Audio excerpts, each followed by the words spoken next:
नहीं है इसका।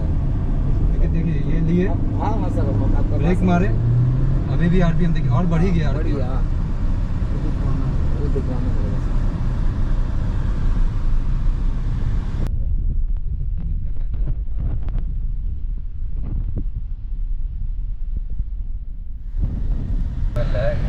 कुछ प्रॉब्लम है इसमें। कितना किलोमीटर चला है? 19,533। सर्विस का जरूरत है इसको लग रहा हाँ है। सर्विसिंग चाहिए सर। सीटिंग वीटिंग बहुत बढ़िया है, वो हाइट वाइट बहुत बढ़िया है। हाइट साइज अप किए हुए हैं। डाउन कैसे होगा ये नीचे? जो आगे पीछे होता है ना सर, उसी को नीचे कीजिएगा। नीचे नीचे नहीं हो रहा है ये।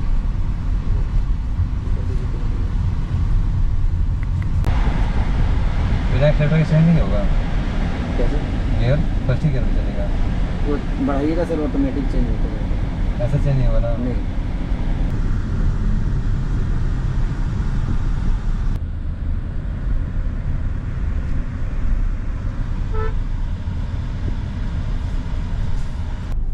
तो गाइस कैसा रहा हुंडई क्रेटा का टेस्ट ड्राइव? तो बात करते हैं ऑटोमेटिक जो है था, मैं चलाया नहीं था ऑटोमेटिक। कैसा रहा ऑटोमेटिक का? तो थोड़ा सा प्रॉब्लम था गाड़ी में। वो क्या था कि मैं जब एक्सीलेटर छोड़ दे रहा था उसके बाद भी एक्सीलेटर आरपीएम ऑटोमेटिक बढ़ जा रहा था। तो चलो उसका बात नहीं करते हैं, लेकिन उससे मैं जो चेक करना चाह रहा था वो पता नहीं चल पाया है वहाँ पे कि ट्रांसमिशन कितना फास्ट है। ठीक है, तो उससे एग्जैक्टली मुझे पता नहीं चल पाया। चलो ठीक है, उसकी भी बात नहीं करते हैं।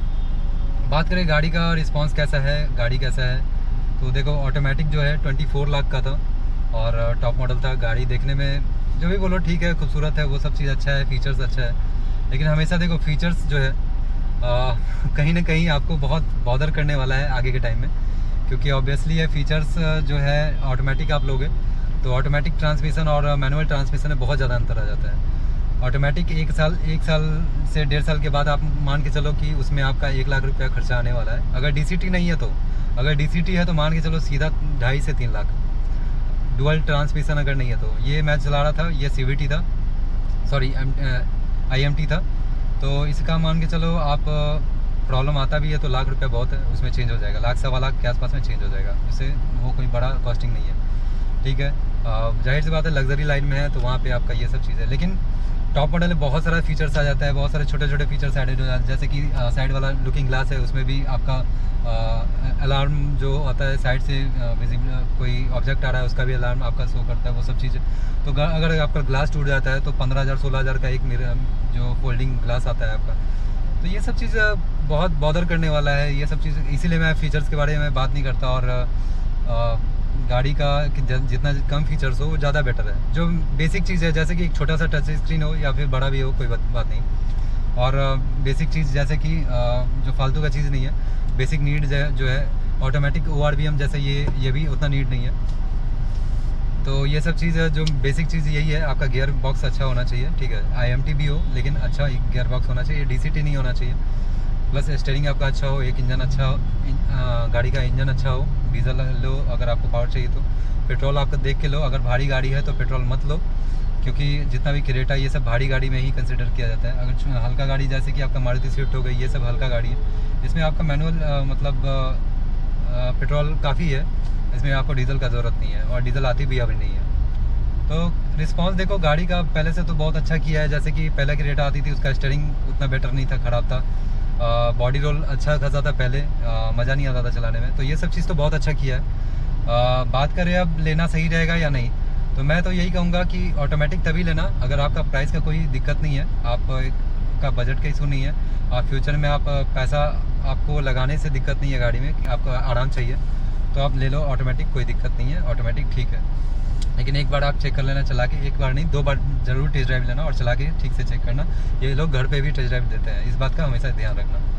लेकिन अगर आप मैनुअल लेते हो तो पीस ऑफ माइंड है, 1 लाख किलोमीटर चले या 2 लाख किलोमीटर चले, डीजल आपको कोई बॉदर करने वाला नहीं है। ठीक है, BS6 में बस एक दिक्कत होता है कि आपका उसका जो DPF है उसको बस क्लीन कराना होता है।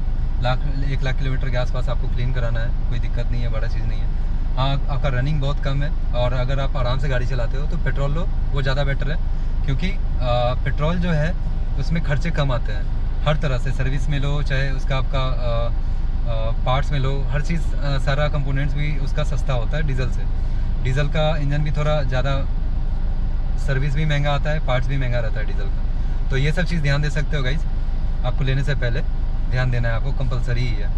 और मैं अपना बस यही बताऊंगा कि गाड़ी अच्छा है, गाड़ी में कोई दिक्कत नहीं है, गाड़ी बहुत बढ़िया है, इंजन सॉलिड है। डीजल का ही इंजन लेना, पेट्रोल का इंजन मत लेना, क्योंकि मेरे पास अंकल के पास है पेट्रोल क्रेटा, ऑटोमेटिक नहीं है वो, लेकिन बहुत लैगी है, बहुत मन नहीं करता चलाने का, सच बताऊँ तो। डीजल एकदम आँख बंद करके ले सकते हो, ऑटोमेटिक भी ले सकते हो। ऑटोमेटिक बस ये देख लेना आप कि आपको एक फ्यूचर प्रूफ, मतलब 10 साल के लिए आप पीस ऑफ माइंड चाहिए तो ऑटोमेटिक मत लेना। अगर आपको पैसा लगाने से कोई दिक्कत नहीं है तो ले सकते हो ऑटोमेटिक। अगर आपको पैसा लगाने से दिक्कत है, आप मैनुअल लो, मैनुअल आँख बंद करके लो, कोई दिक्कत नहीं है गाइस, कोई दिक्कत नहीं है मैनुअल में, आपको कोई बॉदर नहीं होने वाला है। आप 10 साल 15 साल, मेरा क्रेटा एक जो पुराना वाला क्रेटा है, डीजल भी है, वो ऑलमोस्ट 8 साल के आसपास हो गया, कोई दिक्कत नहीं है, गाड़ी मस्त चलती है। ऑलमोस्ट 1.5 लाख के आसपास किलोमीटर भी चला हुआ है, उसका रिव्यू कभी बनाएंगे टाइम मिलेगा तो, क्योंकि वो भाई के पास रहता है, तो वो बगल में रहता नहीं है, पास में रहता नहीं है, इधर उधर थोड़ा बिजी रहता है, तो पॉसिबल हो नहीं पाता, तो मिलेगा, लेकिन उसका भी रिव्यू बनाएंगे। सेकेंड हैंड लेना अच्छा है नहीं है, ये सब भी बताएंगे उस वीडियो में। तो यही था आज का क्रेटा का जो टेस्ट राइड था ऑटोमेटिक का। और ऑटोमेटिक में ऐसा नहीं है, एक सवाल आया था मेरे पास कि 6 गियर में कितना जाती है, मतलब विदाउट एक्सीलेटर। देखो, अगर आप एक्सीलेटर नहीं देते हो तो पहली बात तो वो गियर ही चेंज नहीं करेगा, फर्स्ट ही गियर पे आपका नॉर्मल चलता रहेगा, ठीक है, 15 या 20 की रफ्तार में, उससे ऊपर जाएगा ही नहीं गाड़ी। जब आप एक्सीलेटर देना स्टार्ट कर देते हो तो वो गाड़ी चेंज करना चालू करेगा, धीरे धीरे 2 RPM के बाद गियर शिफ्टिंग चालू करेगा। तो ये बताना मुश्किल है। अगर आप 6 गियर में जब शिफ्ट करती है तो ऑलमोस्ट 70 से 80 के बीच आपका गाड़ी पहुंच जाती है, लेकिन ठीक है। तो अगर आपका ऐसा कुछ कंसर्न है तो मुझे लगता है शायद आपका क्लियर हो गया होगा कंसर्न कि 6 गियर पहुंचते कितना स्पीड पकड़ लेती है गाड़ी। तो यही था आज का वीडियो कैसा लग रहा है गाइस, लाइक और सब्सक्राइब कर देना अगर अच्छा लग रहा है तो। कोई भी सवाल होगा तो ज़रूर से पूछना। तो वीडियो को यही एंड करते हैं और तब तक के लिए बाय बाय।